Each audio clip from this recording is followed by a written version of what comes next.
Question 1.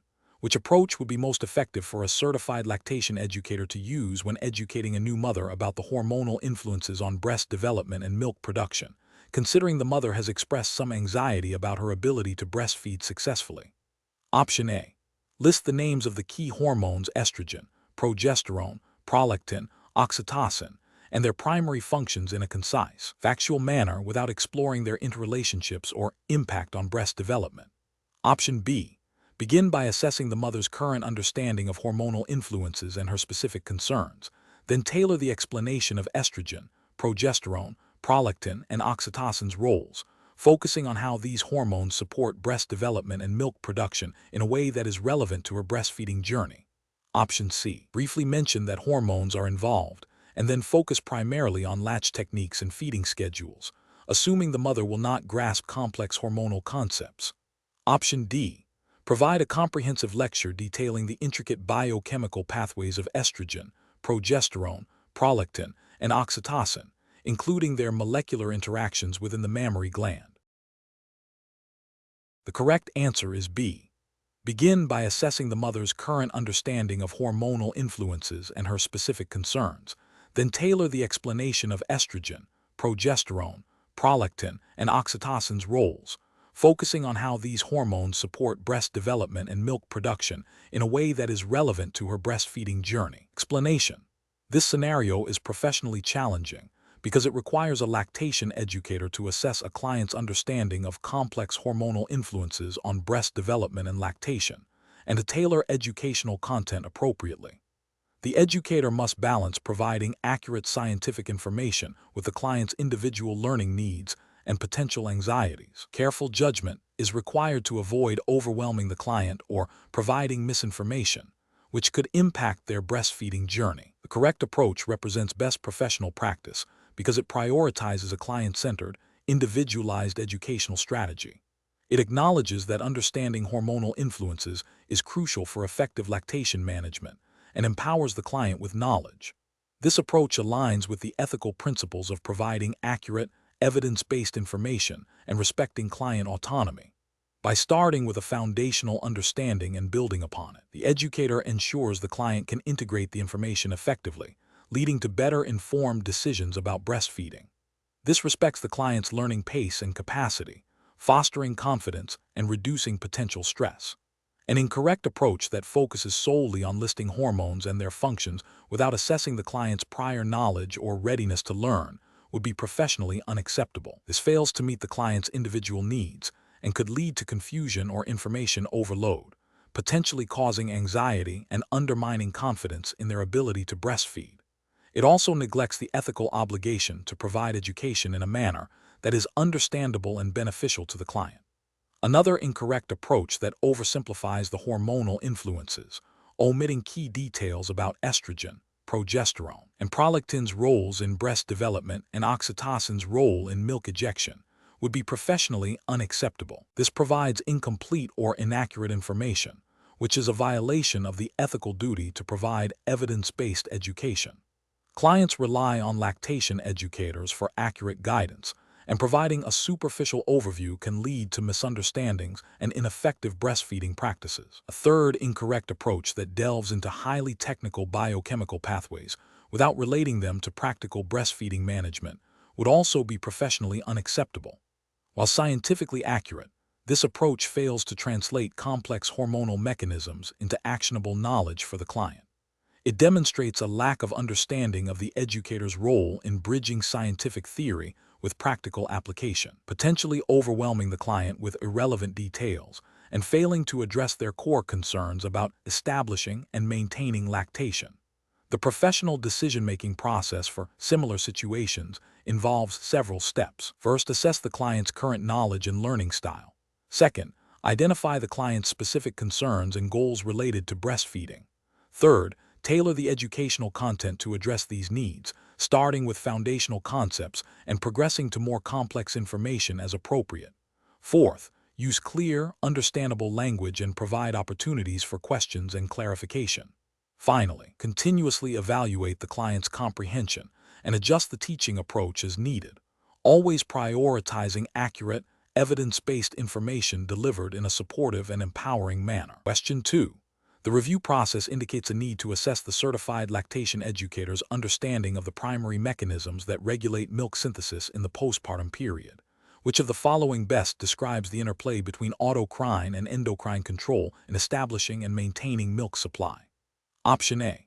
Milk synthesis is predominantly controlled by endocrine hormones, with prolactin acting as the sole regulator, and autocrine factors play a minimal role in day-to-day supply adjustments. Option B. Autocrine control is solely responsible for milk synthesis, with no significant influence from endocrine hormones after the initial establishment of lactation. Option C.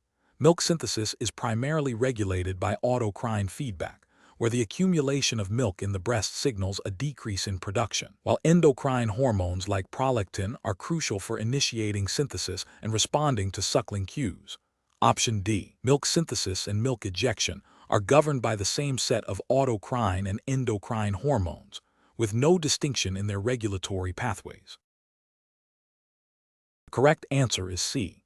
Milk synthesis is primarily regulated by autocrine feedback, where the accumulation of milk in the breast signals a decrease in production, while endocrine hormones like prolactin are crucial for initiating synthesis and responding to suckling cues.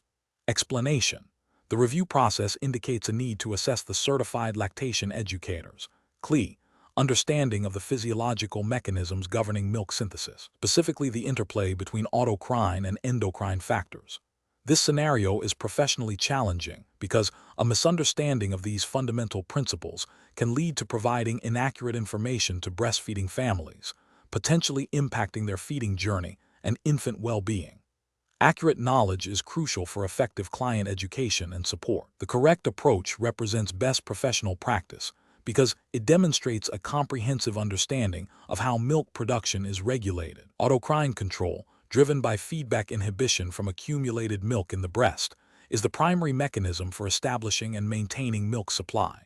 Endocrine control, mediated by hormones like prolactin and oxytocin, plays a significant role in initiating milk synthesis and ejection, particularly in the early postpartum period, and in response to suckling. A CLE who grasps this dual control system can effectively explain to clients why frequent and effective milk removal is paramount for supply, and how hormonal fluctuations might influence milk production.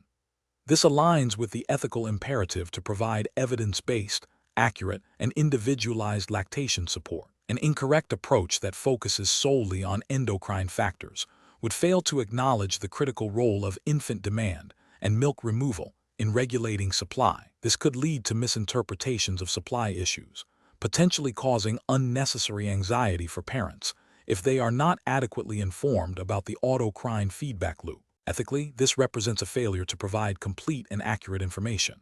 Another incorrect approach that overemphasizes autocrine control without acknowledging the initial hormonal priming and ongoing influence of prolactin would be incomplete. While autocrine factors are key for maintenance, the initiation and significant increases in supply are heavily influenced by endocrine signals, especially in the early days. This oversight could lead to suboptimal advice regarding early postpartum management. A third incorrect approach that conflates the mechanisms of milk synthesis with milk ejection would also be professionally unacceptable. While oxytocin is involved in milk ejection, the synthesis of milk itself is primarily governed by prolactin and the autocrine feedback system. Confusing these distinct processes can lead to confusion and ineffective strategies for addressing milk supply concerns. Professional decision-making process for similar situations involves 1. Identifying the core physiological principle being tested or applied. 2. Recalling the specific roles of autocrine and endocrine factors in milk synthesis. 3. Differentiating between the mechanisms of synthesis and ejection. 4. Applying this knowledge to explain practical implications for breastfeeding management. 5. Ensuring the information provided is accurate, complete, and evidence-based, aligning with the scope of practice for a CLE. Question 3. The analysis reveals a new parent expresses concern about not feeling full breasts and wonders if they are producing enough milk. As a certified lactation educator, CLE, how would you best explain the breast structure to address this concern, focusing on the physiological basis of milk production and transfer? Option A.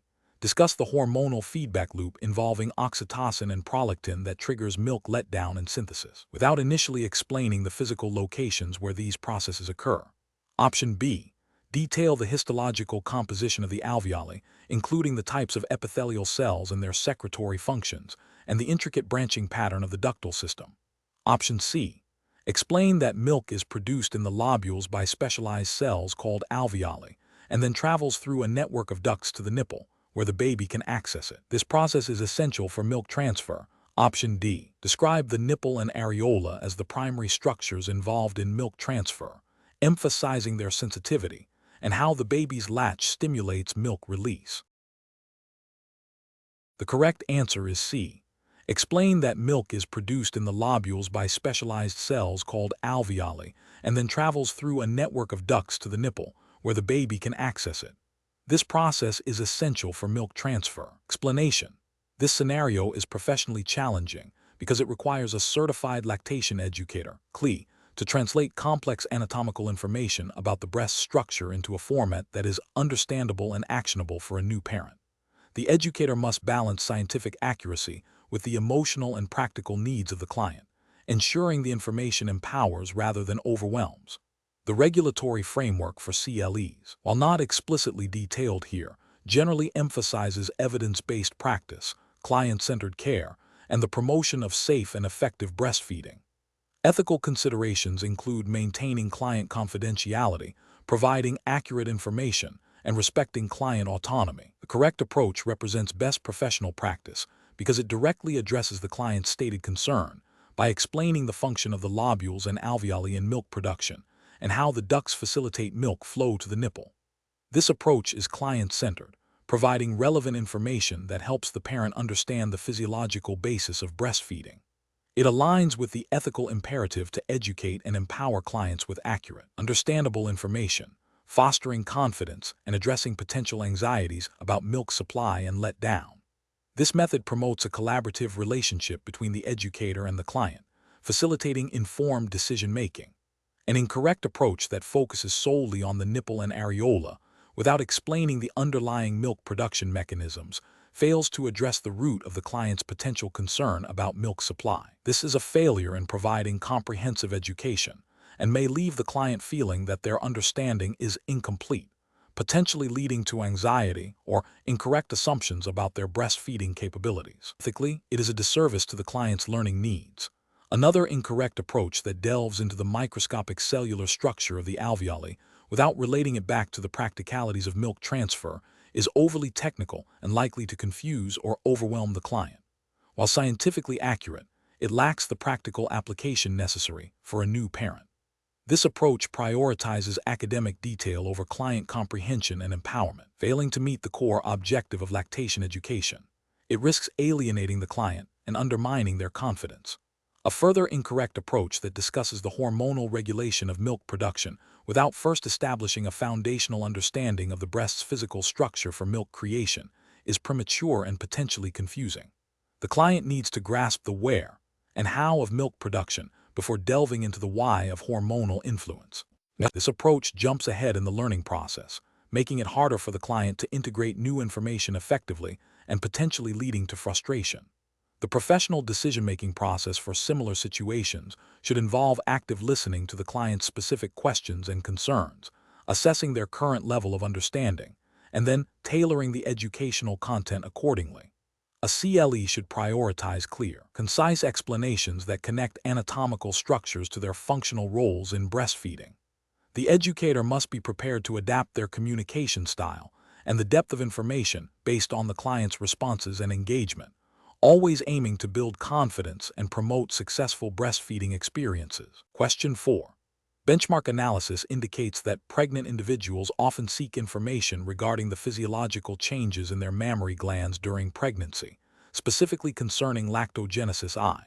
A pregnant client expresses concern about experiencing breast tenderness and noticing a small amount of yellowish fluid leaking from their nipples. Which of the following approaches best reflects the role and responsibilities of a certified lactation educator in this scenario? Option A. Advise the client that any breast changes or leakage during pregnancy are abnormal and suggest they schedule an immediate appointment with their obstetrician for further investigation. Option B.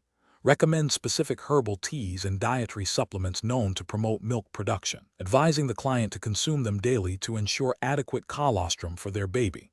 Option C. Explain that mammary gland preparation for lactation does not begin until after childbirth, and that any changes observed during pregnancy are likely unrelated to future breastfeeding. Option D. Provide accurate, evidence-based information about the normal hormonal changes and physiological preparations of the mammary glands during lactogenesis I, including the potential for colostrum production and leakage, while reassuring the client that these are typical signs of preparation. The correct answer is D.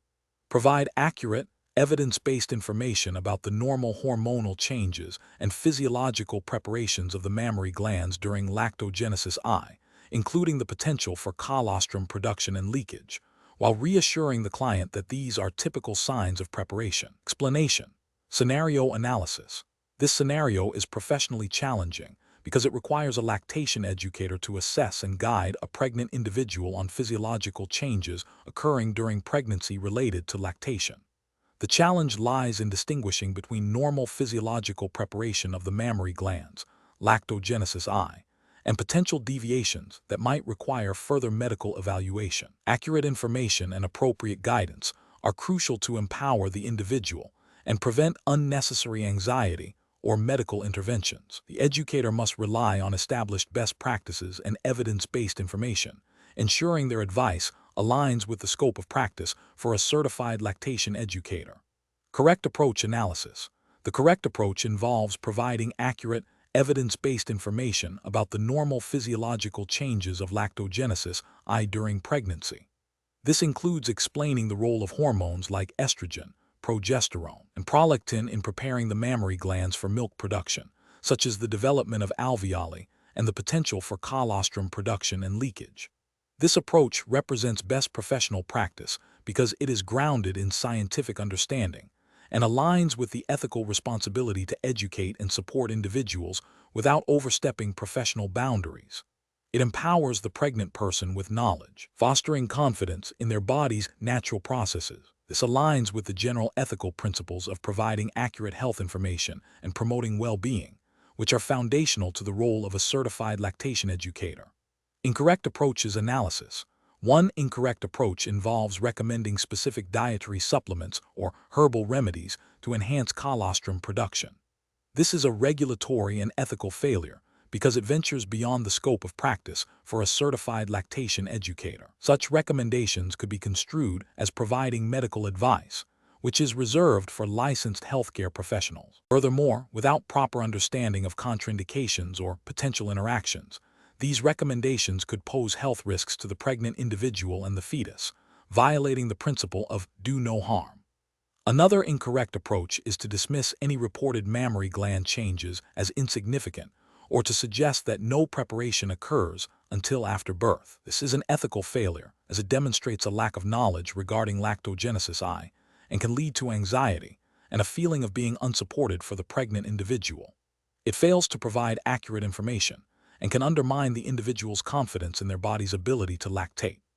A third incorrect approach is to immediately refer the individual to a physician for any reported colostrum leakage or breast tenderness without first providing basic, accurate educational information about normal lactogenesis I. Our referrals are important when necessary. An immediate referral for a common physiological event can cause undue alarm and suggest a lack of confidence in the educator's own knowledge base and scope of practice. It fails to leverage the educator's role in providing initial, reassuring, and educational support. Professional reasoning.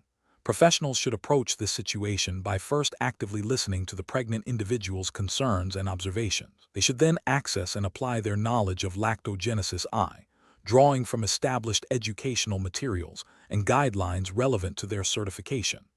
The decision-making process involves differentiating between normal physiological changes and potential warning signs that warrant referral to a healthcare provider. Professionals must consistently operate within their defined scope of practice, prioritizing accurate education and support while recognizing the limits of their expertise and the importance of interdisciplinary collaboration with healthcare professionals. Question 5. The evaluation methodology shows that a certified lactation educator CLE is providing a prenatal education session on breast milk composition. When discussing the protein content, the CLE needs to explain the significance of casein, whey proteins, and immunoglobulins to expectant parents. Which of the following explanations best facilitates understanding of these key breast milk components for a lay audience? Option A. Explain that whey proteins are easily digested and provide essential amino acids, while casein forms a firmer curd in the stomach, and immunoglobulins are specialized proteins that offer passive immunity to the infant.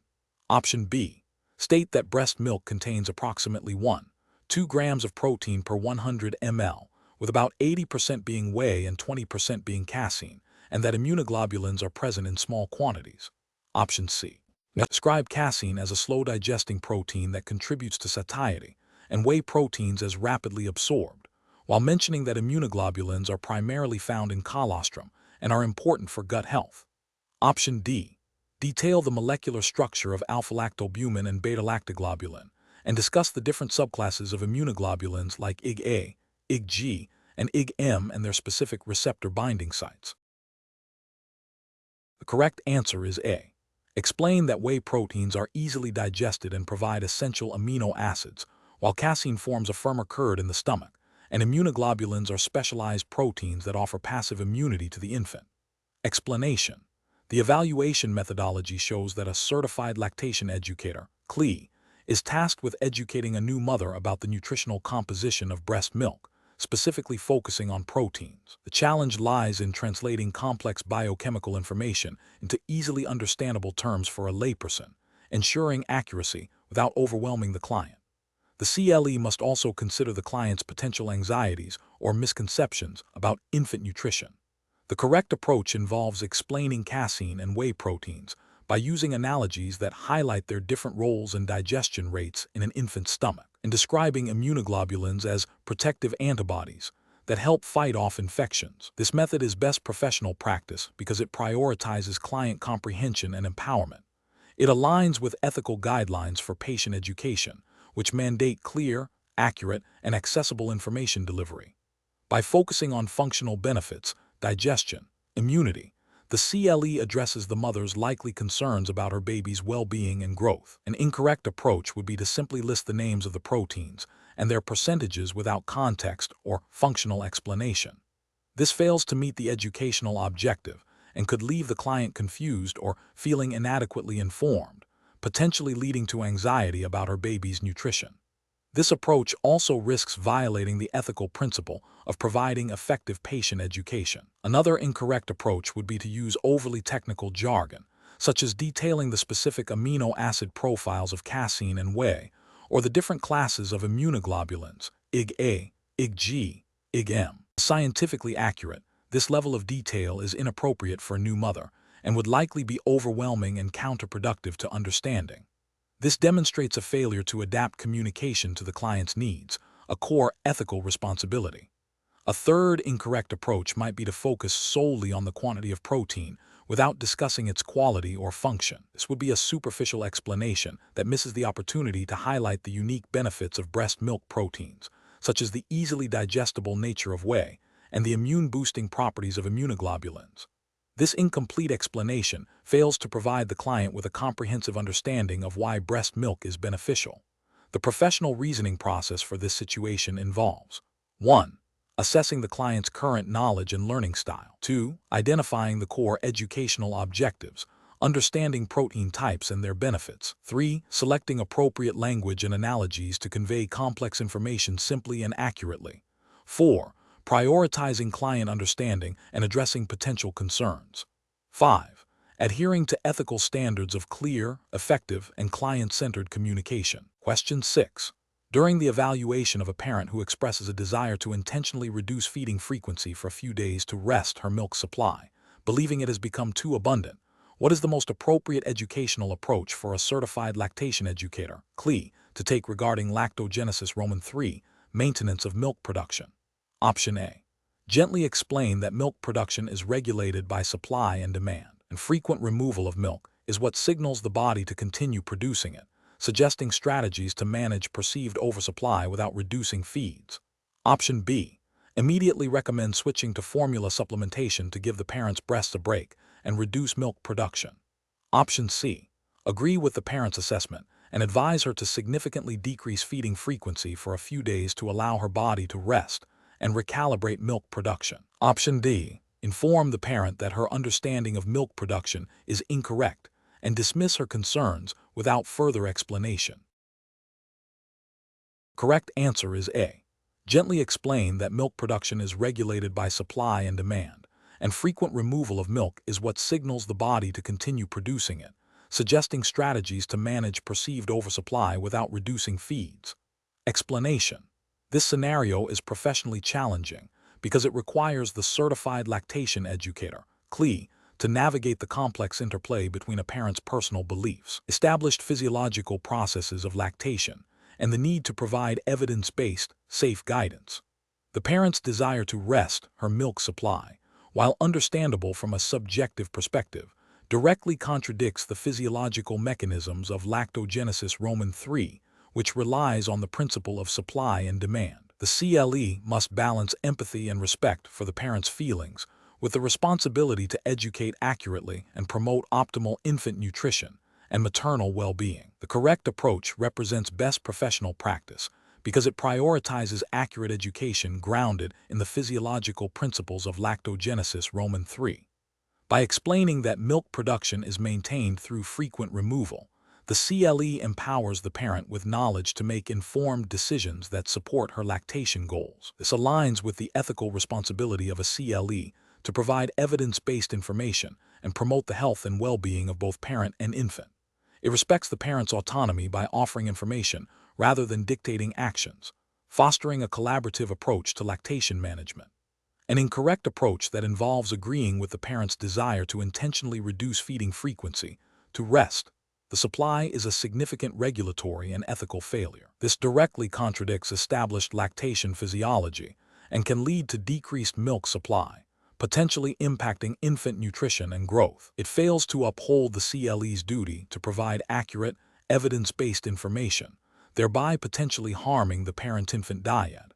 This approach demonstrates a lack of professional competence in understanding and applying the principles of lactogenesis Roman 3. Another incorrect approach that involves immediately recommending formula supplementation without fully exploring the parent's concerns or offering alternative strategies to maintain milk supply is also professionally unacceptable. While supplementation might be a necessary intervention in some cases, it should be a considered decision based on a thorough assessment, not an immediate default.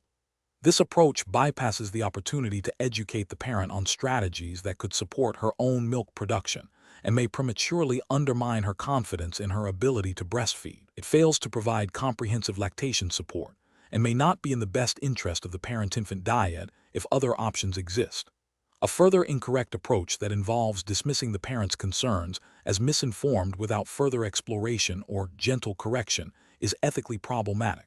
While the parent's understanding of resting milk supply may be physiologically inaccurate, her feelings and concerns are valid. A professional approach requires addressing these concerns with empathy and providing clear, respectful education. Dismissal can erode trust and create a barrier to effective support, hindering the parent's ability to achieve her lactation goals. The professional decision-making process for similar situations should involve active listening to understand the parent's perspective and concerns. Following this, the CLE should assess the situation based on established lactation principles and evidence-based practices. The next step is to provide clear, accurate, and empathetic education, explaining the physiological mechanisms at play e.g., supply and demand in lactogenesis Roman 3. The CLE should then collaboratively explore strategies with the parent that align with her goals and the physiological needs of lactation, offering support and resources as needed. This process prioritizes informed consent, parental autonomy, and the well-being of the parent-infant dyad. Question 7. The efficiency study reveals that mothers who exclusively breastfeed often express concerns about ensuring adequate intake of specific micronutrients, such as iron and vitamin D, for both themselves and their infants. As a certified lactation educator, CLE, What is the most appropriate response to a mother inquiring about whether she should start taking a specific iron supplement to boost her milk's iron content, given that she has no diagnosed deficiency? Option A. Educate the mother on the general importance of iron for lactating individuals and infants. Explain that breast milk typically contains sufficient iron for infants, and recommend she discuss any specific concerns about her own iron levels or the need for supplementation with her healthcare provider. Option B. Inform the mother that iron supplementation is generally unnecessary for breastfeeding mothers and that focusing on a varied diet is sufficient, without suggesting she consult a healthcare professional for personalized advice. Option C. Suggest that she research various iron supplements online and choose one that she feels is best, as the CLE's role is to support her choices. Option D. Advise the mother to start taking a daily iron supplement immediately, as it is a common micronutrient that can be beneficial for all breastfeeding mothers and their babies. The correct answer is A. Educate the mother on the general importance of iron for lactating individuals and infants. Explain that breast milk typically contains sufficient iron for infants, and recommend she discuss any specific concerns about her own iron levels or the need for supplementation with her healthcare provider. Explanation. This scenario is professionally challenging because it requires the Certified Lactation Educator, CLE, to navigate the intersection of evidence-based practice, client autonomy, and regulatory guidelines concerning nutritional advice, particularly when dealing with potentially sensitive micronutrient deficiencies. The CLE must balance providing accurate information with respecting the client's choices and avoiding the unauthorized practice of dietetics or medicine. The correct approach represents best professional practice because it adheres strictly to the CLE's scope of practice as defined by relevant regulatory frameworks and ethical guidelines. By focusing on education about general micronutrient needs during lactation and recommending consultation with qualified healthcare professionals for personalized dietary plans or supplementation, the CLE upholds professional boundaries and ensures the client receives appropriate, evidence-based care from licensed practitioners. This aligns with the principle of do no harm by not overstepping into medical or dietetic advice. An incorrect approach that involves directly recommending specific vitamin or mineral supplements without a diagnosis or prescription from a licensed healthcare provider constitutes a regulatory failure. This could be interpreted as practicing dietetics or medicine without a license, which is illegal and unethical. It also bypasses the crucial step of assessing the client's individual needs and potential contraindications, which a qualified medical professional would undertake. Another incorrect approach, such as dismissing the client's concerns about micronutrient intake without offering appropriate educational resources or referral, is an ethical failure. It demonstrates a lack of empathy and a failure to provide comprehensive support within the CLE's scope. While not practicing medicine, it neglects the educational mandate of the CLE role. A third incorrect approach, such as providing generalized dietary advice that is not evidence-based or is overly restrictive, could also be problematic. While not directly medical advice, it could inadvertently lead to nutritional imbalances or create undue stress for the client, failing to meet the standard of providing accurate and helpful information. The professional decision-making process for similar situations involves a clear understanding of one's scope of practice, a commitment to evidence-based information, and a strong ethical compass. When faced with a client's concerns that extend beyond the CLE's expertise, the professional should 1. Acknowledge and validate the client's concerns. 2. Provide accurate, general information within the scope of practice. 3. Clearly identify the limits of their expertise. 4. Recommend consultation with appropriate licensed healthcare professionals, e.g., registered dietitian, physician for personalized assessment and guidance. 5. Document the interaction and referrals made. Question 8. The assessment process reveals a new mother expressing concern that her breasts feel less full than they did in the first few days postpartum, and she is worried this means her milk supply is decreasing. She asks for an explanation of what is happening physiologically. Which of the following explanations best addresses her concern from a physiological perspective? Option A. Explain that as the baby's feeding becomes more efficient and the breasts establish a mature milk production pattern, the sensation of fullness may decrease because the body is producing milk on demand rather than on a more constant engorgement basis, driven by the interplay of prolactin and oxytocin. Option B. Suggest that she starts supplementing with formula at one feeding per day to ensure the baby is getting enough milk, as this is a common practice when mothers worry about supply. Option C. Advise her that the baby's latch might be less effective now, and she should focus on ensuring a deep latch at every feeding to stimulate milk production. Option D. Reassure her that this is a normal part of infant development and that her breasts will continue to produce milk regardless of how full they feel. Correct answer is A. Explain that as the baby's feeding becomes more efficient and the breasts establish a mature milk production pattern, the sensation of fullness may decrease because the body is producing milk on demand rather than on a more constant engorgement basis, driven by the interplay of prolactin and oxytocin. Explanation.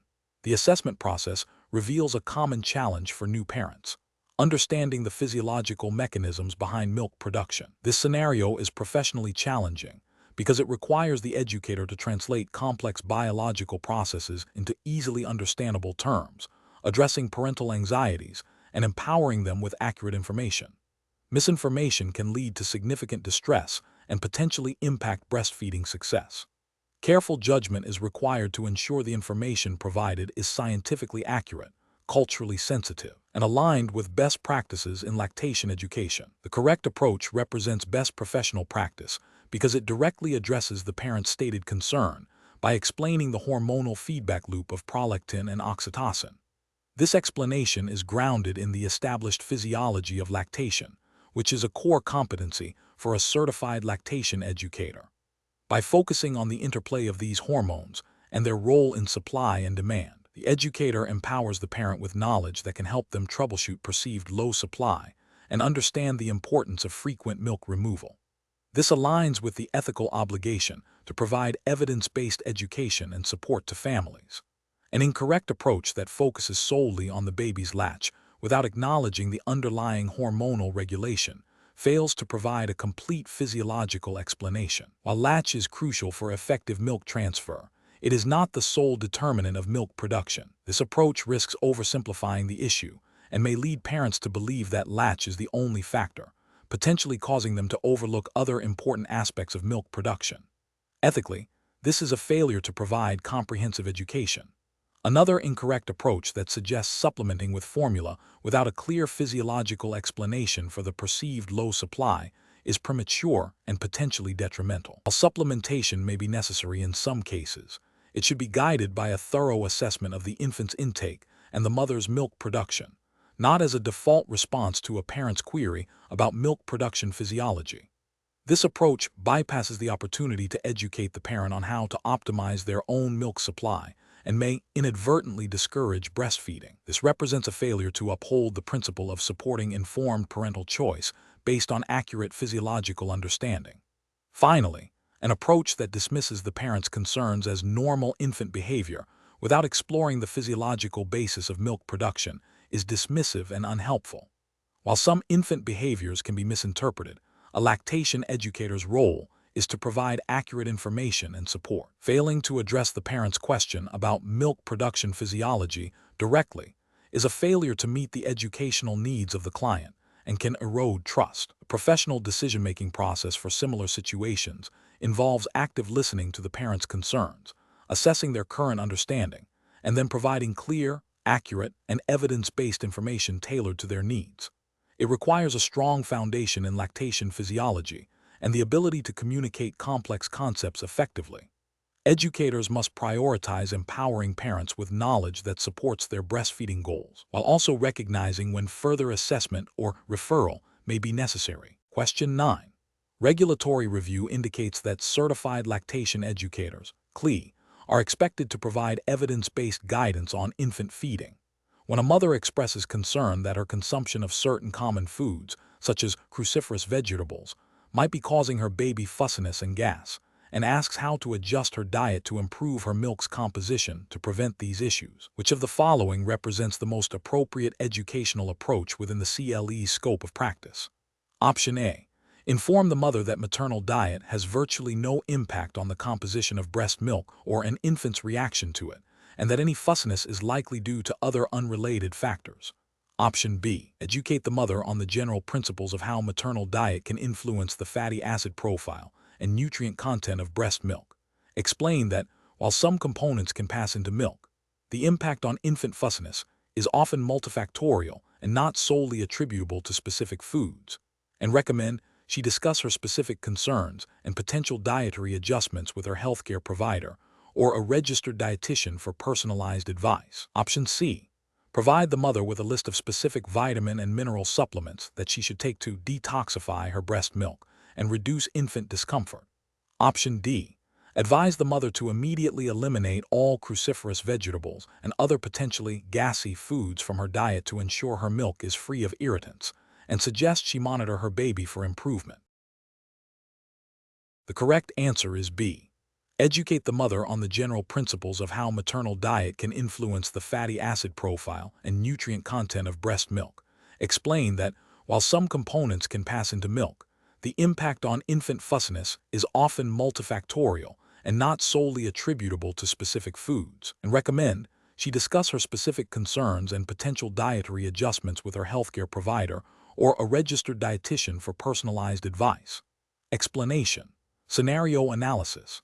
This scenario is professionally challenging because it requires a certified lactation educator, CLE, to navigate the complex interplay between a mother's dietary choices, the scientific understanding of milk composition, and the practical advice that can be offered within the scope of their professional practice and regulatory guidelines. The challenge lies in providing accurate, evidence-based information without overstepping professional boundaries or making unsubstantiated claims, especially when dealing with sensitive health information and potential parental anxiety.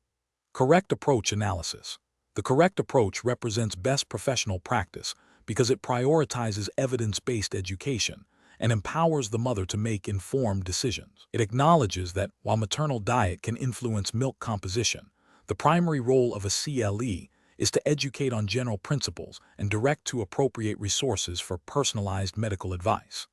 This aligns with ethical practice by respecting the mother's autonomy and the scope of practice for a CLE, which does not include diagnosing or prescribing dietary changes for medical conditions. It also adheres to regulatory frameworks that emphasize providing accurate information and referring to qualified healthcare professionals when necessary. Incorrect approaches analysis. An approach that focuses solely on eliminating specific foods without understanding the mother's overall nutritional status or consulting a registered dietitian or physician is ethically flawed. It risks causing unnecessary dietary restrictions, potential nutrient deficiencies for the mother, and can create undue stress. This fails to adhere to the principle of do no harm and oversteps the CLE's scope of practice by providing medical nutrition therapy. An approach that dismisses any impact of maternal diet on milk composition is also problematic. While the body prioritizes milk production, certain nutrients and fatty acid profiles can be influenced by maternal intake. This approach lacks a comprehensive understanding of lactation science and may fail to adequately address a mother's concerns, potentially leading her to seek unreliable information elsewhere. It falls short of providing complete and accurate educational support. An approach that suggests specific supplements to alter milk composition without a physician's recommendation is a significant regulatory and ethical failure. This constitutes practicing medicine without a license and can be dangerous if supplements interact with existing medical conditions or medications. It directly violates the scope of practice for a CLE and exposes the mother and infant to potential harm. Professional reasoning. Professionals should employ a decision-making framework that begins with active listening to the mother's concerns. Next, they should access and apply current, evidence-based lactation knowledge relevant to the topic. Crucially, they must assess the situation against their defined scope of practice and relevant regulatory guidelines. If the mother's concerns or questions fall outside the CLE's expertise or scope, the professional must ethically and effectively refer her to appropriate healthcare providers, such as a physician, registered dietitian, or IBCLC International Board Certified Lactation Consultant for specialized advice. This ensures the mother receives safe, accurate, and personalized care. Question 10. The assessment process reveals a new parent expressing concern about their infant's susceptibility to illness and asking for clarification on how breastfeeding specifically contributes to their baby's health. Which of the following explanations best addresses the immunological, nutritional, and psychological benefits of breastfeeding for infants? Option A. Breastfeeding can help the infant develop a strong immune system over time, and the physical closeness during feeding promotes a sense of security for the baby. Option B. Breast milk contains antibodies and immune factors that help protect the infant from infections, provides perfectly balanced nutrition for growth and development, and fosters a strong emotional bond between parent and infant through close physical contact. Option C. Breast milk is easily digestible and can help regulate the infant's digestive system, and the act of breastfeeding can be a calming experience for both parent and baby. Option D. Breastfeeding ensures the baby receives all necessary nutrients for healthy growth and can help prevent allergies later in life, while also offering a convenient feeding method for parents. The correct answer is B. Breast milk contains antibodies and immune factors that help protect the infant from infections, provides perfectly balanced nutrition for growth and development, and fosters a strong emotional bond between parent and infant through close physical contact. Explanation. The assessment process reveals a scenario where a certified lactation educator, CLE, is providing information to a new parent. The challenge lies in ensuring the information provided is accurate, evidence-based, and aligns with the established understanding of breastfeeding benefits, particularly concerning immunological, nutritional, and psychological aspects for infants. The CLE must navigate potential misinformation or incomplete understanding from the parent and deliver guidance that is both informative and supportive, adhering to professional standards and ethical considerations. The correct approach represents best professional practice because it directly addresses the parent's query with accurate, comprehensive information grounded in scientific consensus regarding the multifaceted benefits of breastfeeding. This includes detailing the immunological advantages, such as the transfer of antibodies and immune factors that protect the infant from infections, the nutritional completeness of breast milk tailored to the infant's needs, and the psychological benefits derived from the close physical and emotional bonding during feeding. This approach upholds the CLE's ethical responsibility to provide evidence-based education and promote infant well-being. An incorrect approach that focuses solely on one aspect, such as only the nutritional benefits, fails to provide a holistic understanding and may leave the parent unaware of other crucial advantages like immune protection. This is a failure to deliver complete and accurate education, potentially impacting the parent's informed decision-making. Another incorrect approach that relies on anecdotal evidence or unsubstantiated claims, rather than scientific literature, constitutes a significant ethical and professional failure. This misinforms the parent and undermines the credibility of the CLE and the profession. An approach that dismisses the parent's concerns or questions without providing adequate explanation is also professionally unacceptable, as it can lead to a breakdown in trust and hinder effective support. Professionals should approach such situations by actively listening to the parent's concerns, validating their questions, and then providing clear, evidence-based information. Decision-making should be guided by a commitment to accuracy, patient-centered education, and the promotion of optimal infant health outcomes, always referencing established lactation science and professional guidelines. Question 11. The performance metrics show a significant increase in the number of mothers reporting difficulty with initial breastfeeding latch within the first 24 hours postpartum. As a certified lactation educator, what is the most appropriate risk assessment approach to address this trend? Option A. Primarily inquire about the mother's emotional state and perceived stress levels, assuming these are the main drivers of latching difficulties. Option B. Focus on providing general information about common breastfeeding challenges and encouraging mothers to rely on their own instincts and comfort levels. Option C. Recommend immediate supplementation with formula if the mother expresses any concern about the infant's ability to latch effectively. Option D. Assess the infant's oral anatomy for structural abnormalities and the presence of a strong rooting reflex, while simultaneously observing the mother's uterine tone and signs of early milk production. The correct answer is D. Assess the infant's oral anatomy for structural abnormalities and the presence of a strong rooting reflex, while simultaneously observing the mother's uterine tone and signs of early milk production. Explanation. The performance metrics show a concerning trend in the successful initiation of breastfeeding within the first hour postpartum. This scenario is professionally challenging because it requires a lactation educator to move beyond simply providing information to actively assessing and intervening based on physiological understanding and potential risks. It demands a nuanced approach that considers the mother's immediate postpartum state, the infant's readiness, and the underlying anatomical and physiological factors that can impede early latch and milk transfer. Careful judgment is required to differentiate between normal postpartum adjustments and potential complications that necessitate immediate or specialized support. The correct approach represents best professional practice because it prioritizes a comprehensive, risk assessment-based evaluation of the mother-infant dyad. By focusing on the anatomical readiness of the infant, e.g., rooting reflex, ability to open mouth wide, and the physiological signs of the mother, e.g., uterine contractions, milk coming in, the educator can identify potential barriers to successful latch and early milk transfer. This proactive, individualized assessment aligns with the ethical imperative to provide evidence-based, client-centered care and to promote optimal infant feeding outcomes.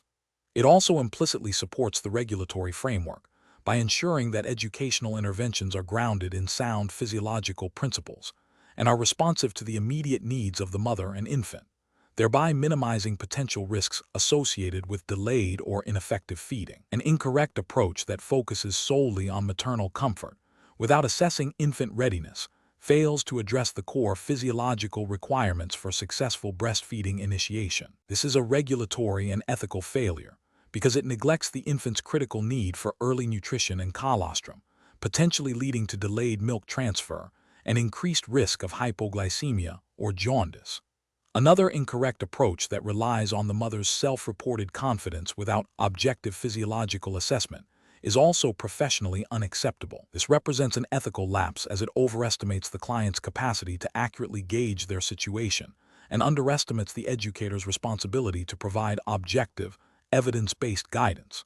It can lead to a false sense of security and delay necessary interventions. A third incorrect approach that assumes all mothers will naturally initiate breastfeeding without any assessment is a significant regulatory and ethical failure. It demonstrates a lack of understanding of the complexities of lactation and postpartum recovery, potentially exposing both mother and infant to risks that could have been mitigated with appropriate assessment and support. Professional decision-making in similar situations should involve a systematic, multifaceted approach. First, conduct a thorough assessment of both mother and infant, considering anatomical structures, physiological cues, and behavioral indicators. Second, identify potential risk factors or barriers to successful breastfeeding. Third, provide individualized education and support tailored to the identified needs. Fourth, collaborate with other healthcare professionals when necessary, recognizing the scope of practice for a certified lactation educator. Finally, document all assessments, interventions, and outcomes meticulously. Question 12. Implementation of a client education session on hormonal regulation of milk production requires the Certified Lactation Educator CLE to address a client's belief that consuming specific herbal teas will directly increase prolactin levels, overriding the body's natural feedback mechanisms. Which approach best reflects the CLE's professional responsibility? Option A. Recommend a specific brand of herbal tea known for its galactagogue properties, assuring the client that it will significantly boost her prolactin levels and milk supply. Option B. Focus the explanation entirely on oxytocin's role in milk ejection, omitting any discussion of prolactin's role in milk synthesis to avoid overwhelming the client with too much information. Option C. Advise the client that her belief about herbal teas is incorrect and that prolactin levels are solely determined by genetics, discouraging further discussion on the topic to avoid confusion. Option D. Explain that while some herbs are traditionally associated with lactation, scientific evidence primarily supports the hormonal feedback loop involving prolactin, stimulated by infant suckling, as the primary driver of milk production, and that relying solely on herbs without understanding this mechanism can be misleading. The correct answer is D. Explain that while some herbs are traditionally associated with lactation, scientific evidence primarily supports the hormonal feedback loop involving prolactin, stimulated by infant suckling, as the primary driver of milk production, and that relying solely on herbs without understanding this mechanism can be misleading. Explanation.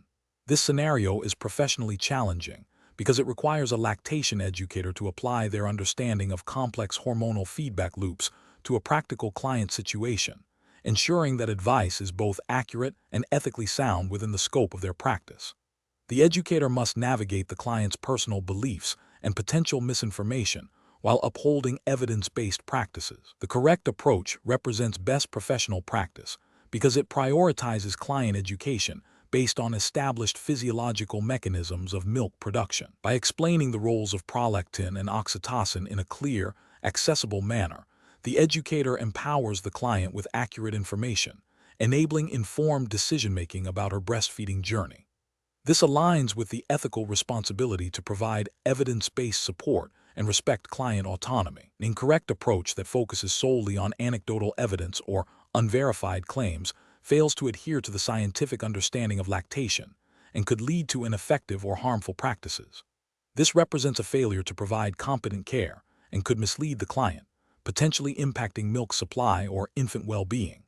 Another incorrect approach that dismisses the client's concerns without offering a scientifically grounded explanation is dismissive and erodes trust. While the educator's role is to educate, it must be done with empathy and respect for the client's experience. Ignoring or invalidating concerns, even if based on misinformation, is ethically problematic and counterproductive to building a supportive relationship.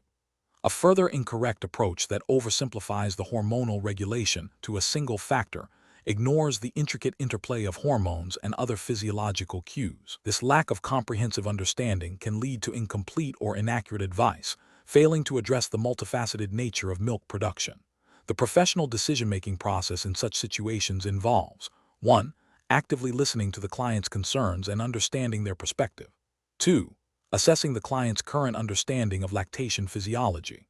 3. Providing clear, evidence-based explanations of hormonal regulation, prolactin for supply, oxytocin for let down, using appropriate language. 4. Addressing any misinformation gently and offering accurate alternatives. 5.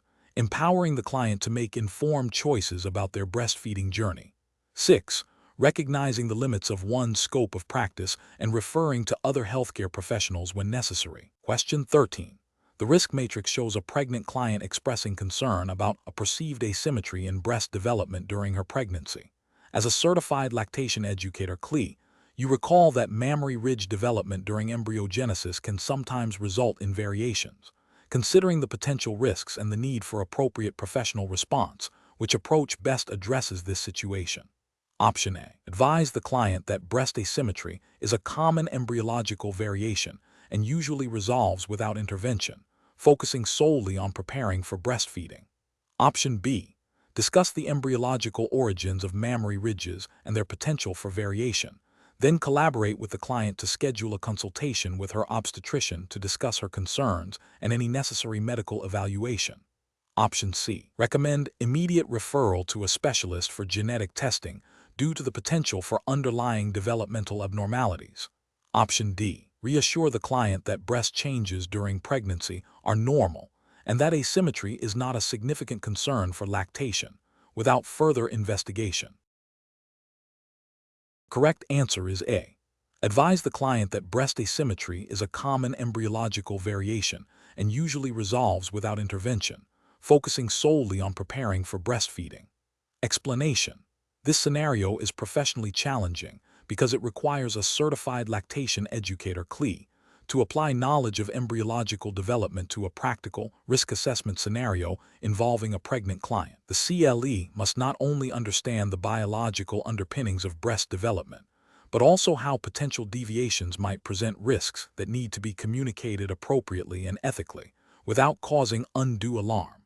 The challenge lies in balancing accurate information with sensitivity and professional scope. The correct approach represents best professional practice, because it prioritizes a comprehensive understanding of the client's individual circumstances and potential risks, grounded in the embryological origins of mammary gland development. This approach acknowledges that while certain embryological variations are common and benign, others could indicate underlying conditions requiring further medical evaluation. By consulting with the client's healthcare provider, the CLE ensures that any concerns are addressed within the appropriate medical framework, adhering to ethical guidelines that mandate scope of practice and referral when necessary. This aligns with the principle of providing evidence-based, client-centered care. An incorrect approach that focuses solely on common embryological variations without considering potential implications for the current pregnancy or individual client history fails to adequately assess risk. This could lead to overlooking subtle signs of potential issues, thereby not providing the most beneficial support. Ethically, this approach might be considered negligent if it results in a missed opportunity for early identification of a problem. Another incorrect approach that immediately assumes a serious medical condition based on a minor embryological variation is professionally unacceptable. This demonstrates a lack of nuanced understanding and can lead to unnecessary anxiety for the client, undermining trust and potentially interfering with their prenatal care. It oversteps the CLE's scope of practice by venturing into medical diagnosis. The professional decision-making process for similar situations should involve a systematic risk assessment. This begins with gathering relevant client information, including their understanding of their own health history and any current concerns. Next, the CLE should apply their knowledge of embryological development to identify potential variations and their typical implications. Crucially, the CLE must then evaluate the individual client's situation within this context, considering any unique factors. If the assessment reveals potential risks or uncertainties that fall outside the CLE's scope of practice, the immediate and ethical step is to consult with the client's healthcare provider for further evaluation and guidance. This ensures that the client receives appropriate medical attention, while the CLE provides supportive, evidence-based education within their defined role. Question 14. Compliance review shows a certified lactation educator, CLE, is providing guidance to a breastfeeding mother who expresses concern about the carbohydrate content of her breast milk, specifically mentioning a desire to reduce sugar intake for her baby and inquiring about eliminating certain carbohydrates from her own diet. The CLE needs to address this concern effectively and ethically. Which of the following approaches best aligns with the CLE's professional responsibilities and the regulatory framework for lactation education? Option A. Explain that breast milk naturally contains lactose, the primary carbohydrate, which is essential for infant development, and that oligosaccharides are beneficial probiotics. Discuss how the mother's body produces these components and that dietary elimination of specific carbohydrates is generally not recommended unless medically indicated, offering to provide resources on the nutritional composition of breast milk. Option B. Advise the mother to immediately eliminate all added sugars from her diet and reduce her intake of complex carbohydrates, as this will directly decrease the carbohydrate content of her breast milk and benefit the infant's health. Option C. Dismiss the mother's concerns as unfounded, stating that breast milk is always perfect and that mothers should not worry about its composition, and redirect the conversation to latching techniques. Option D. Suggest that the mother take specific carbohydrate-blocking supplements to reduce lactose absorption in her own body, thereby lowering the amount of lactose passed into her breast milk. The correct answer is A. Explain that breast milk naturally contains lactose, the primary carbohydrate, which is essential for infant development, and that oligosaccharides are beneficial probiotics. Discuss how the mother's body produces these components and that dietary elimination of specific carbohydrates is generally not recommended unless medically indicated, offering to provide resources on the nutritional composition of breast milk. Explanation. This scenario is professionally challenging because it requires a certified lactation educator, CLE, to navigate the complex interplay between a mother's personal dietary choices, the physiological processes of lactation, and the potential impact on the infant, all within the scope of their professional responsibilities and ethical guidelines. The CLE must balance providing evidence-based information with respecting the mother's autonomy and avoiding the promotion of unsubstantiated or potentially harmful dietary practices. Careful judgment is required to differentiate between established scientific understanding of carbohydrate metabolism in lactation and anecdotal or pseudoscientific claims. The correct approach represents best professional practice because it prioritizes evidence-based education and client-centered care. By focusing on the established role of lactose as the primary carbohydrate in breast milk and the function of oligosaccharides as probiotics, the CLE provides accurate, relevant information. This approach aligns with the ethical imperative to provide accurate information and avoid misinformation. It empowers the mother with knowledge about the natural composition of breast milk and the benefits of its components, fostering informed decision-making without imposing personal beliefs or unsubstantiated dietary restrictions. This respects the mother's autonomy while ensuring the infant receives the benefits of breast milk as nature intended. An incorrect approach that focuses on eliminating specific carbohydrates from the mother's diet without a diagnosed medical condition, e.g., galactosemia, lactose intolerance in the infant, is professionally unacceptable. This would constitute providing advice outside the scope of practice for a CLE, as dietary recommendations for medical conditions require the expertise of a registered dietitian or physician. Such an approach could lead to unnecessary maternal dietary restrictions, potentially impacting the mother's nutritional status and well-being, and could create undue anxiety for the mother. It also risks promoting unsubstantiated claims and misinformation, violating the ethical duty to provide accurate and evidence-based guidance. Another incorrect approach that suggests specific carbohydrate supplements for the mother to boost oligosaccharide production is also professionally unacceptable. This implies a misunderstanding of the body's natural production of breast milk components and could lead to the promotion of unproven or potentially harmful supplements. It bypasses the established understanding of how the mother's body synthesizes these components and could lead to the mother spending money on ineffective products, diverting from evidence-based support. A third incorrect approach that dismisses the mother's concerns entirely without offering accurate information or exploring the underlying reasons for her beliefs is also professionally unacceptable. While the CLE must provide evidence-based information, a complete dismissal can alienate the client and prevent effective communication. It fails to acknowledge the client's concerns, even if based on misinformation, and misses an opportunity to gently guide them toward accurate understanding. The professional decision-making process for similar situations should involve 1. Actively listening to the client's concerns and understanding their perspective. 2. Assessing the client's current knowledge and any misinformation they may have encountered. 3. Providing clear, evidence-based information within the scope of practice for a CLE, focusing on the established science of breast milk composition and function. 4. Gently correcting misinformation by explaining the scientific rationale. 5. Empowering the client to make informed decisions based on accurate information. 6. Recognizing when to refer to other healthcare professionals, e.g., physicians, registered dietitians, for medical advice or conditions outside the CLE scope. Question 15. The monitoring system demonstrates a client presenting with significant, persistent engorgement, palpable lumps that do not fully resolve with emptying, and intermittent, localized redness and warmth in one breast, occurring approximately 72 hours postpartum. Option A. Recommend immediate consultation with a healthcare provider, such as a physician or midwife, to rule out mastitis or other complications. Option B. Advise the client to continue frequent nursing and pumping, as these symptoms are typical of early postpartum engorgement and will resolve on their own. Option C.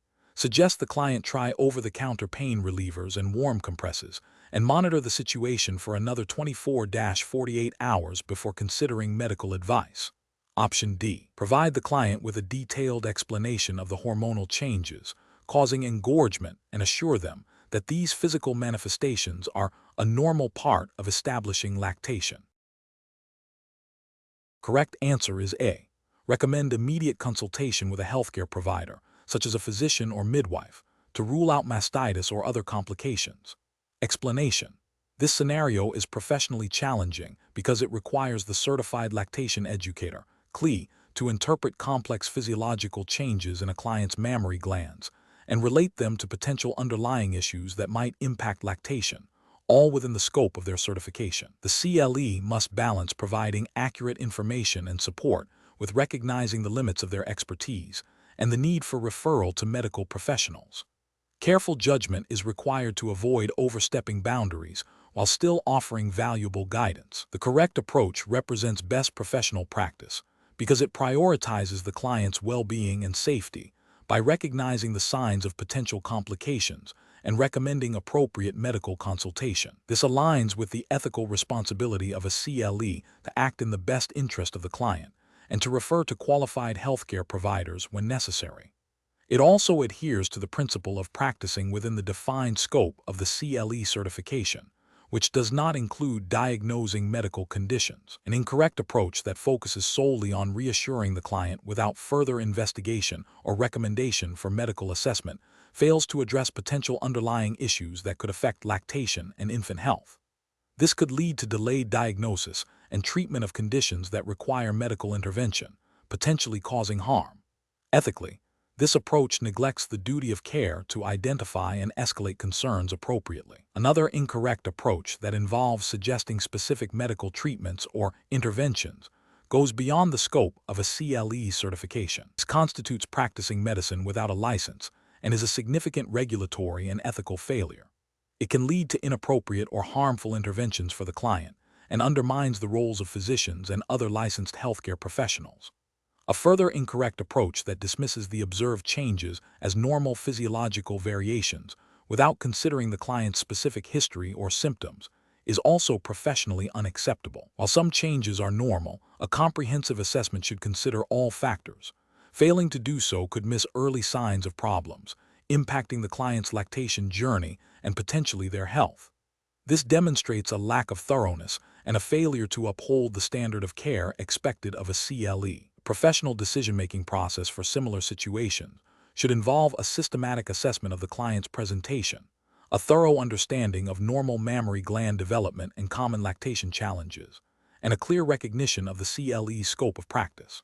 When signs or symptoms deviate from the expected or raise concerns about potential complications, the professional must prioritize client safety by seeking appropriate medical expertise. This involves clear communication with the client about the rationale for referral and ensuring a smooth transition of care. Question 16.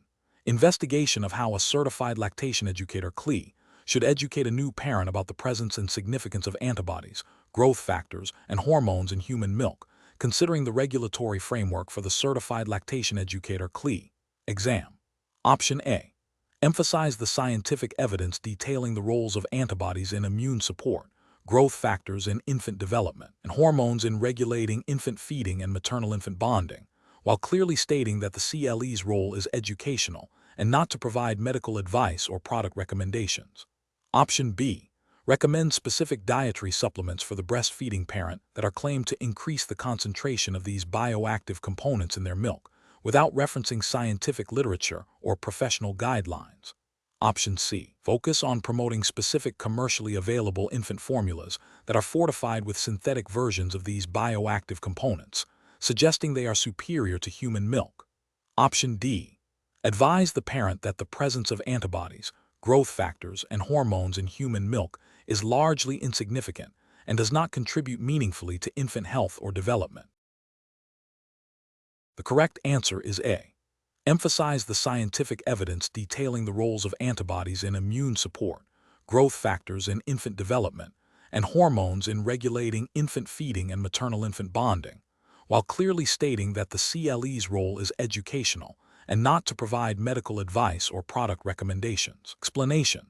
This scenario is professionally challenging because it requires a certified lactation educator, CLE, to navigate the complex interplay between providing accurate, evidence-based information about the bioactive components of human milk and adhering to the ethical guidelines and scope of practice for their certification. The CLE must ensure their educational approach is both informative and responsible, avoiding misinformation or overstepping professional boundaries. The correct approach represents best professional practice because it prioritizes client education based on established scientific understanding of human milk's bioactive components, such as antibodies, growth factors, and hormones, and their benefits for infant health. This aligns with the core mission of a CLE to support and educate families about breastfeeding, by focusing on the scientific evidence and the physiological roles of these components. The CLE empowers parents with knowledge without making unsubstantiated claims or offering medical advice beyond their scope. This approach is ethically sound and professionally responsible, fostering informed decision-making. An incorrect approach that focuses on promoting specific supplements or products based on the presence of certain bioactive components in human milk is ethically and professionally unacceptable. This constitutes a failure to adhere to the CLE's scope of practice, which does not include recommending or endorsing commercial products. It also risks misrepresenting the scientific evidence and potentially exploiting parental concerns. Another incorrect approach that dismisses the significance of these bioactive components or presents them as irrelevant would be a failure of professional duty to educate comprehensively and accurately. This undermines the value of human milk and the breastfeeding diet. A third incorrect approach that involves making definitive medical claims about the impact of these components on specific infant conditions without being a qualified medical professional is a serious ethical breach and a violation of professional boundaries, potentially leading to harm if parents rely on this information instead of seeking appropriate medical care. Professionals should approach such situations by first grounding their education in the established scientific literature and the guidelines of their certifying body. They must clearly define the scope of their role as educators, focusing on providing accurate information and support. When faced with questions that verge on medical advice or product endorsement, the professional decision-making process involves 1. Identifying the core of the client's inquiry. 2. Assessing whether the inquiry falls within the CLE's scope of practice. 3. Providing evidence-based information within that scope. And 4. If the inquiry extends beyond the scope, ethically and professionally referring the client to appropriate healthcare providers or resources. Question 17. What factors determine the physiological preparation of the breasts for lactation and the subsequent initiation and maintenance of milk production, considering the hormonal influences at play? Option A. The continuous action of estrogen and progesterone post-delivery, with prolactin's influence being minimal until external stimulation occurs.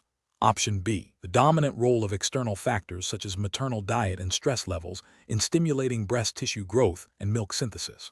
Option C. The sequential actions of estrogen and progesterone during pregnancy, followed by prolactin's role in milk synthesis and oxytocin's function in milk ejection. Option D. The primary influence of prolactin throughout pregnancy, with oxytocin solely responsible for initiating milk production after birth. The correct answer is C. The sequential actions of estrogen and progesterone during pregnancy, followed by prolactin's role in milk synthesis and oxytocin's function in milk ejection. Explanation. Scenario analysis. This scenario is professionally challenging because it requires a certified lactation educator, CLE, to accurately assess and communicate complex hormonal influences on breast development to a client. Misinformation or an incomplete understanding can lead to client anxiety, incorrect expectations, and potentially impact the client's breastfeeding journey. The CLE must navigate the scientific intricacies of hormones while maintaining a client-centered, evidence-based approach, adhering strictly to the scope of practice for a CLE. Correct approach analysis.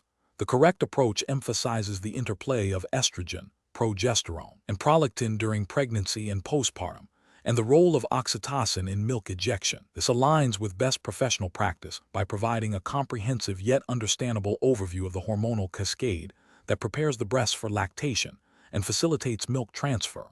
It is ethically sound as it is evidence-based and within the scope of a CLE to educate on these physiological processes. Regulatory guidelines for CLEs typically mandate providing accurate, science-based information to support clients. Incorrect approaches analysis, focusing solely on prolactin without acknowledging the preparatory roles of estrogen and progesterone during pregnancy, is an incomplete explanation. This fails to provide the client with a full understanding of how the body is physiologically prepared for lactation, potentially leading to confusion about why milk production doesn't immediately commence at high volumes. Ethically, this is a failure to provide comprehensive education. Attributing milk production solely to oxytocin is a significant physiological error. Oxytocin's primary role is in milk ejection, let-down reflex, not the initiation and maintenance of milk synthesis, which is largely driven by prolactin. This misrepresentation is scientifically inaccurate and constitutes a failure to adhere to evidence-based practice, a core ethical and regulatory expectation for CLEs. Emphasizing external factors like diet or stress as the primary drivers of breast development, while they can influence milk supply, bypasses the fundamental hormonal mechanisms. Breast development for lactation is a hormonally driven process, while a CLE can educate on supportive measures. Neglecting the foundational hormonal influences is a failure to provide accurate and complete information about the physiological basis of lactation. This is a regulatory and ethical lapse in providing foundational knowledge. Professional reasoning. When faced with questions about hormonal influences on breast development, a CLE should first recall the foundational hormonal changes that occur during pregnancy, estrogen and progesterone for ductal and alveolar development, respectively, and postpartum, prolactin for milk synthesis. They should then integrate the role of oxytocin in milk ejection. The explanation should be tailored to the client's understanding, using clear language and avoiding jargon where possible. The CLE must always refer to established scientific literature and guidelines relevant to lactation education, ensuring all information provided is accurate, current, and within the scope of their certification. If a client's question delves into areas beyond the CLE's expertise, such as complex endocrine disorders, the professional should ethically refer the client to a qualified healthcare provider. Question 18.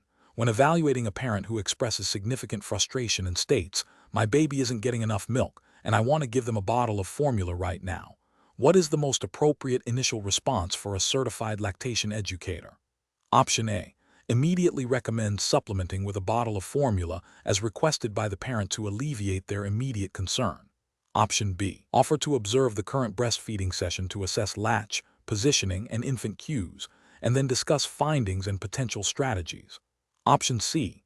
Advise the parent that frustration is common and suggest they try feeding again in a little while. Option D. Provide general information about milk supply and encourage the parent to drink more fluids. The correct answer is B. Offer to observe the current breastfeeding session to assess latch, positioning, and infant cues, and then discuss findings and potential strategies. Explanation. This scenario presents a common challenge for a certified lactation educator CLE, where a parent expresses frustration and a desire for a quick fix to a breastfeeding issue. The professional's role is to provide evidence-based support and education, respecting the parent's autonomy while guiding them toward effective and safe practices. The challenge lies in balancing the parent's immediate emotional needs with the long-term goal of establishing successful breastfeeding, which often requires patience and consistent effort.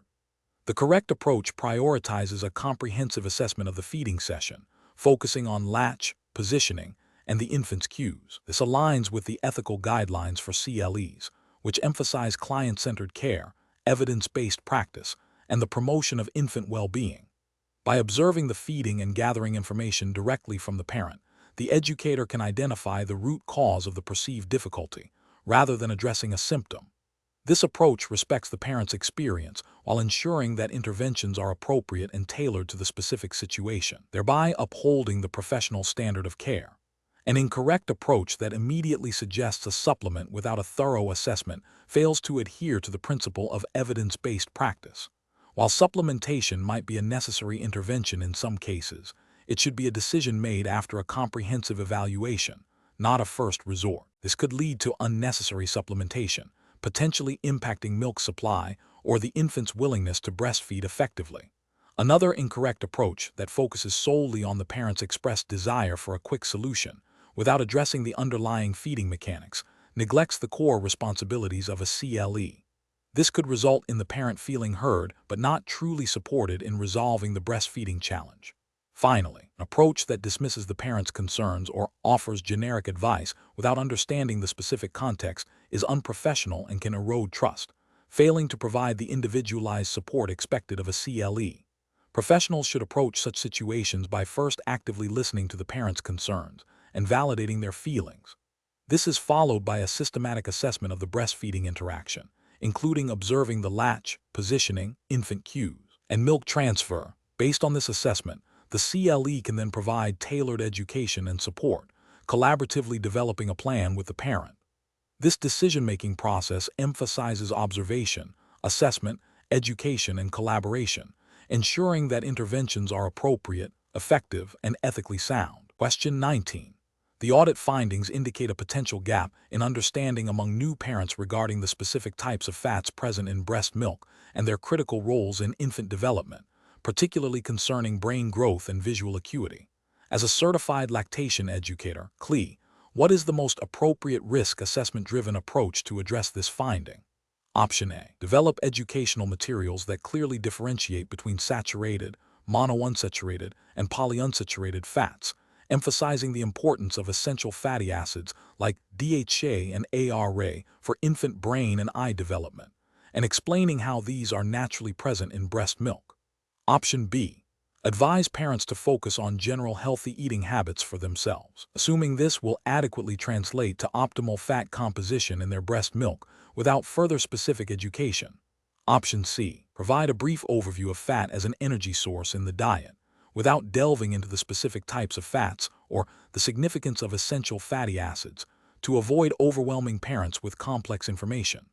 Option D. Recommend that parents consult with a pediatrician for all nutritional questions, thereby deferring the responsibility of educating about specific fat types and their benefits. Correct answer is A. Develop educational materials that clearly differentiate between saturated, monounsaturated, and polyunsaturated fats, emphasizing the importance of essential fatty acids like DHA and ARA for infant brain and eye development, and explaining how these are naturally present in breast milk. Explanation. Scenario analysis. This scenario is professionally challenging because it requires a certified lactation educator, CLE, to interpret audit findings related to infant nutrition and translate them into actionable educational strategies. The challenge lies in ensuring the educational content is accurate, evidence-based, and aligns with established nutritional guidelines for infants, while also addressing potential misinformation or gaps identified in the audit. The CLE must balance providing comprehensive information on fats with the specific needs and developmental stages of infants, avoiding oversimplification or alarmist messaging. Correct approach analysis.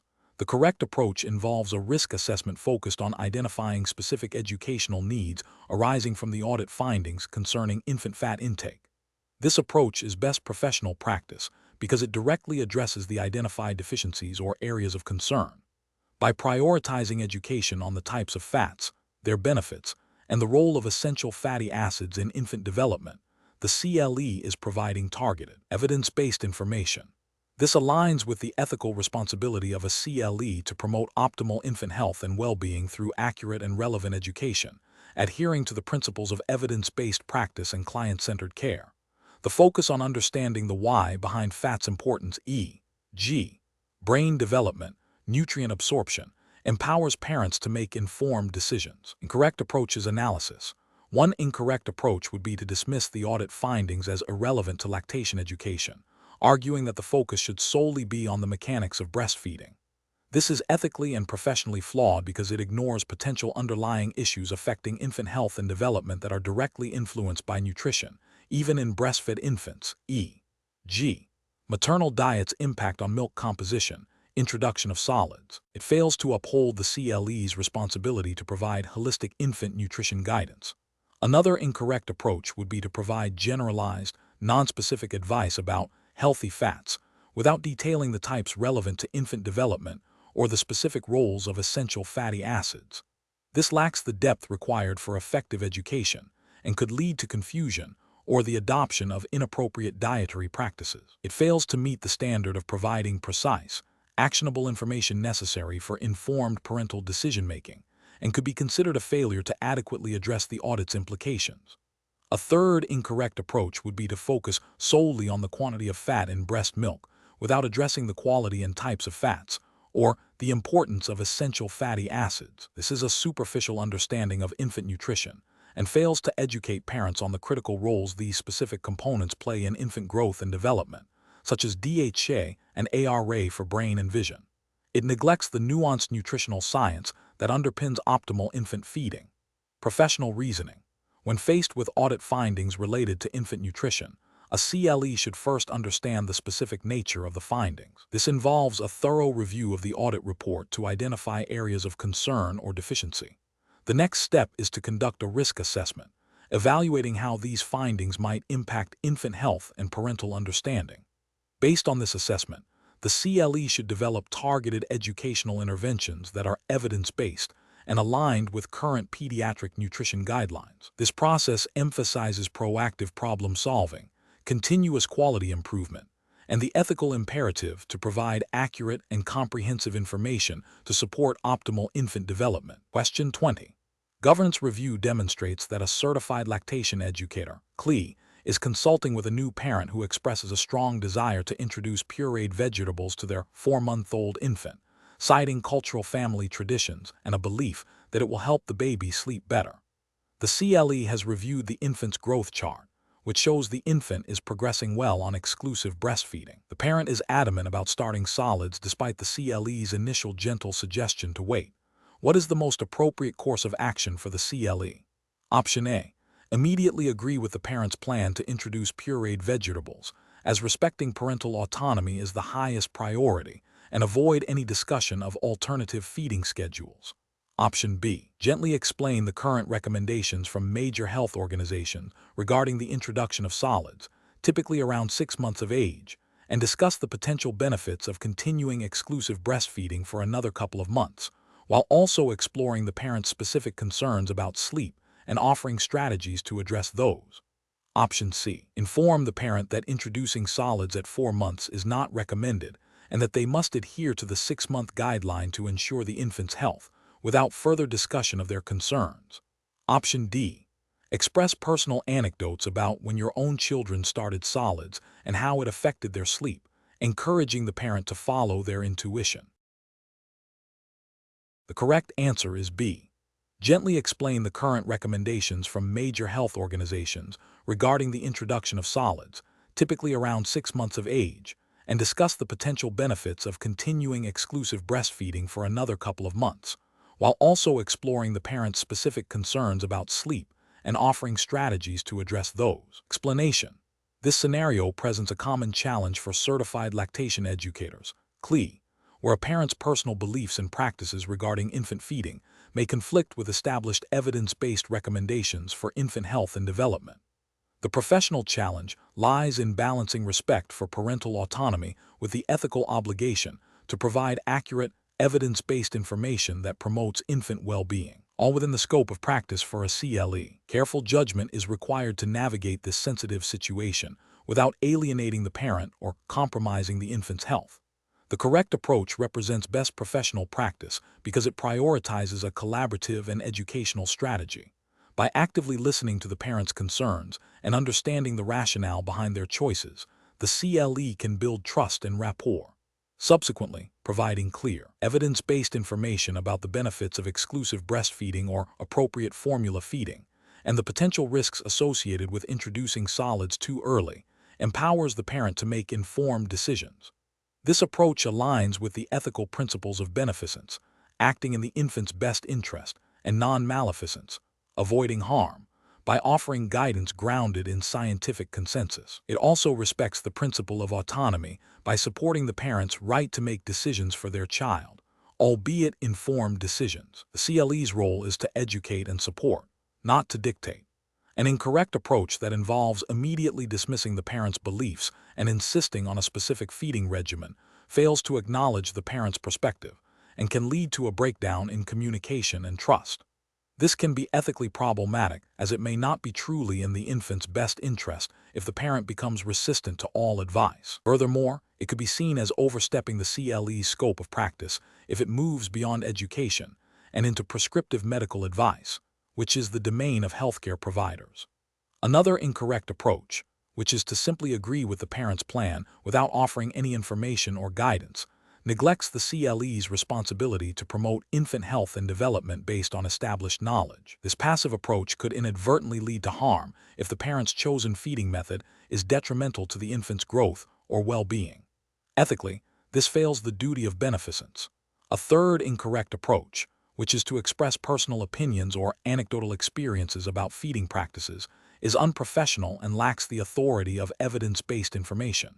This can confuse the parent and undermine the credibility of the CLE. It also moves away from the objective, science-based approach that is expected of a certified professional. The professional decision-making process for similar situations should involve a structured approach.